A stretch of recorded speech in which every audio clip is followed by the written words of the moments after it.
দাদা ভাই,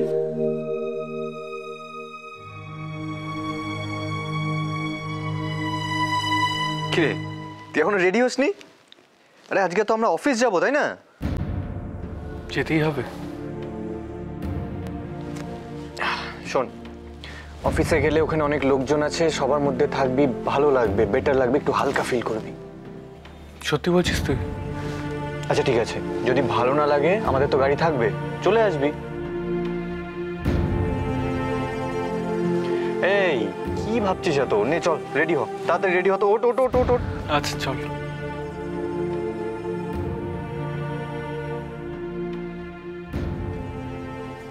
ছোট মা কোথায় রে? কেন, ছোট মাকে দেখি দরকার, আমাকে বল। বল না। ছোট মা নেই, বিজনেস পারপাসে বাইরে গেছে একটু। বাইরে গেছে? কবে? কোথায়?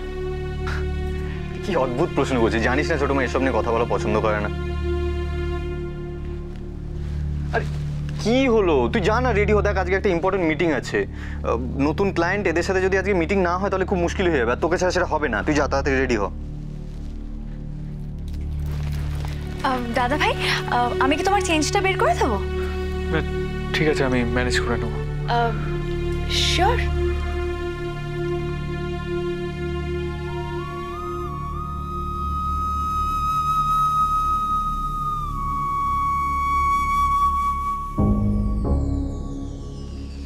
দাদা ভাই শোন, আমি বাইরে ওয়েট করছি, হ্যাঁ? তুই চেঞ্জ করে বাইরে চলে, দেরি করিস না কিন্তু, তাড়াতাড়ি কর প্লিজ।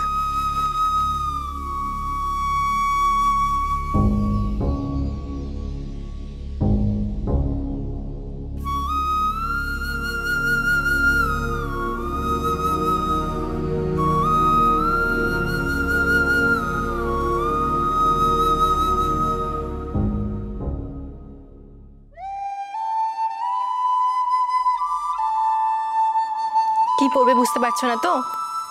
দাঁড়াও।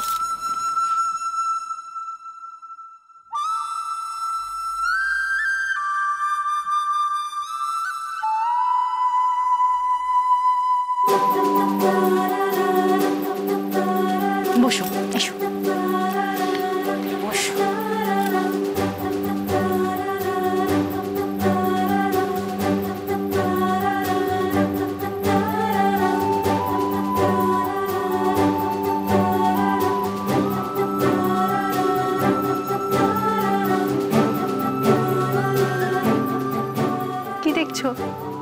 তোমাকে। আমায় কোথায় ছেড়ে চলে গেছিলে? আমি তো কোথাও যাইনি, এখানেই আছি।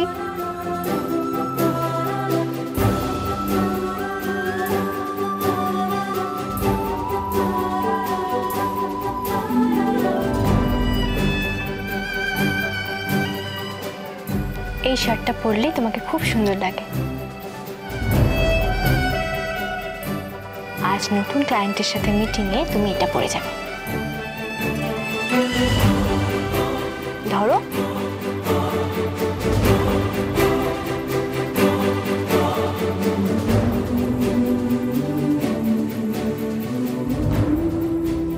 তুমি এখানেই বসো, কোথাও যাবে না। কি রে দাদা ভাই, রেডি হসনি এখনো? অব্র, এই দেখ।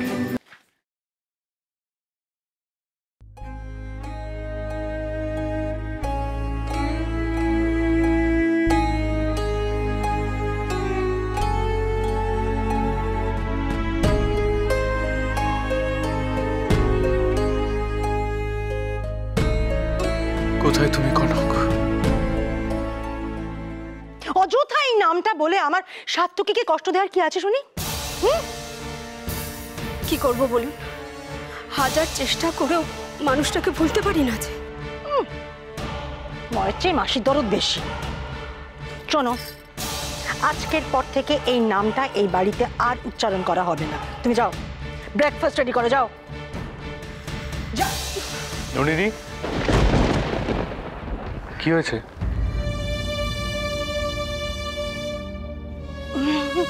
কি সুন্দর লাগছে তোমাকে।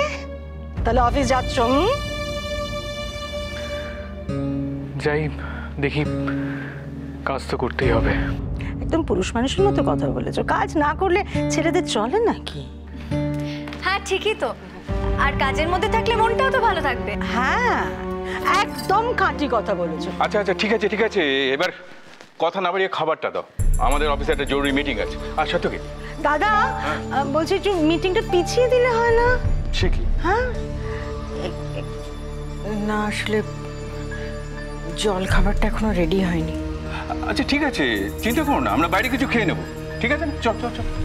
আর বাবলু, হ্যাঁ বাবা ঠিক কথাই বলেছে, আসলে এখন যা টেনশন যাচ্ছে কিছু খেতেও পারবো না আজকে, বাইরে খেয়ে নেবো।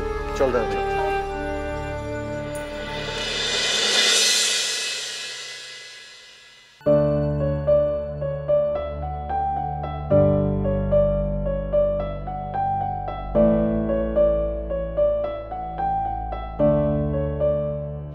হাই সাত্তকে।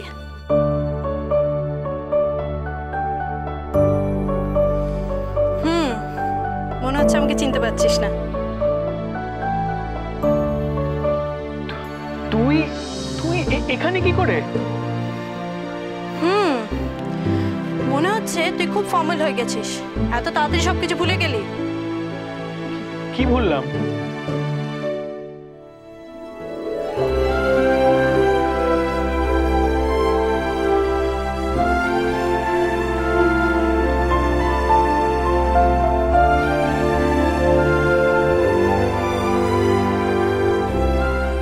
তুই এখানে দাঁড়িয়েছিস কেন? আয় আয়, বসবি, আয় এখানে আয়। আচ্ছা আগে বল, তুই তুই এখানে এলি কি করে? ট্যাক্সিতে। আমি জানি তুই হেঁটে এখানে আসিসনি, কিন্তু তোকে স্টেজে না দেখে এখানে দেখবো এটা তো ভাবতেই পারছি না আমি। ওই আর কি, জন্মভূমির টান, বুঝতেই তো পারছিস। ভালোই চলছিল ওখানে, কিন্তু আমার আর মন টিকলো না। আয় তোকে সবার সাথে ইন্ট্রোডিউস করিয়ে দিই। ওর নাম মাহি। তোমার বন্ধু, তোমরা বিদেশে একসাথে MBA পড়তে।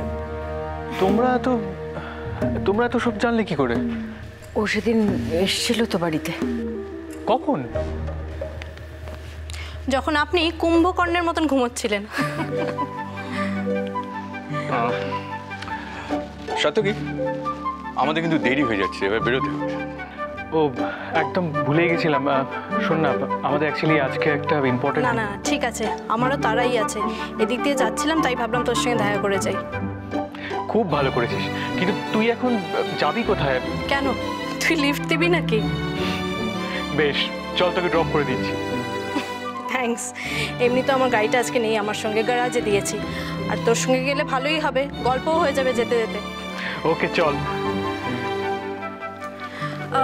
আসছি আমি। আমরাও বেরোলাম। দুগ্গা দুগ্গা, তো দিন পর ছেলেটার মুখে একটু হাসি দেখলাম। পুরনো বন্ধু ফিরে এসেছে তো, তাই। ঠিক এইভাবেই একদিন আমাদের কনকও ফিরে আসবে, তাই যেন হয়।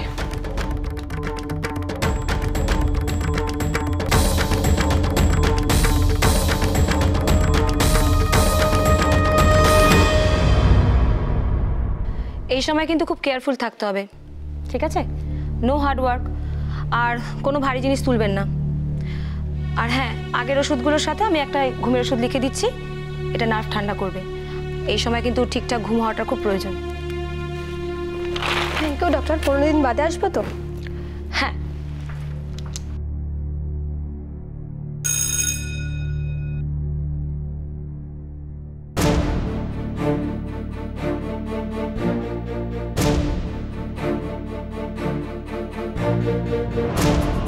বসুন।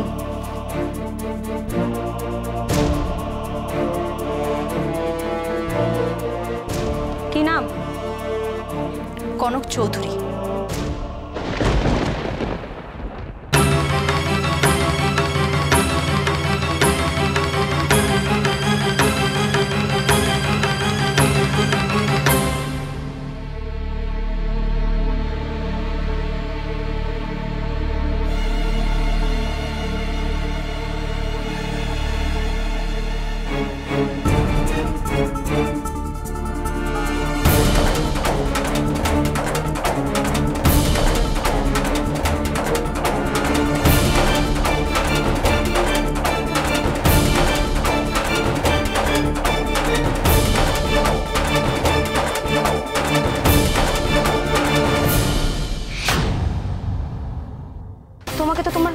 বাড়ির লোকেরা খুঁজছে। শুধু বাড়ির লোকেরা খুঁজছে, আর আপনারা আমার বাচ্চাকে কোথায় রেখেছেন? আমি আমার বাচ্চার কান্না শুনেছি, বিদিশা দেবীর কোলে আমি ওকে দেখেছি। তারপর হ্যাঁ হ্যাঁ ঠিক আছে, আমি অনাথ আশ্রম হয়ে আসছি।